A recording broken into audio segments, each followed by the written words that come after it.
Regardless, the cruiser would spend the rest of 1945 on escort duty, sprinkled here and there with more shore bombardment, from the Andaman Islands to the East Indies. By this point, the Japanese weren't really able to contest these actions, so Cumberland didn't see any damage of note. She just continued right along until the war came to an end in August 1945, at which point the cruiser would take up support duty, such as ferrying troops around or helping bring relief supplies to the areas that needed them. Notably, the cruiser also played host to Japanese representatives during the handover of Java. However, there was little else to do, so by June 1946, Cumberland was back in Britain, where she would be placed in reserve until 1949, in the General Naval Drawdown.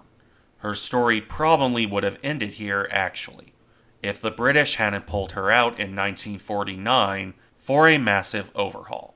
Cumberland lost her 8-inch guns in favor of various experimental systems, including a test model of the dual 6-inch turret that would later end up on the Tiger-class cruiser, and on a similar note, the dual 3-inch mount for the same ships.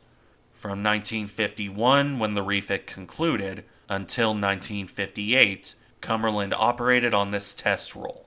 Valuable, if not particularly dramatic, work. Certainly a good way to end off her career, even without one final note. Cumberland would join a rather exclusive club in 1956. She played herself for the film The Battle of the River Plate, even though the cruiser had lattice masts and lacked her original main battery. It still remains a fairly rare distinction. However, Cumberland wouldn't last forever. She was sold for scrapping on November 3rd, 1958, bringing an end to a quiet but very useful career.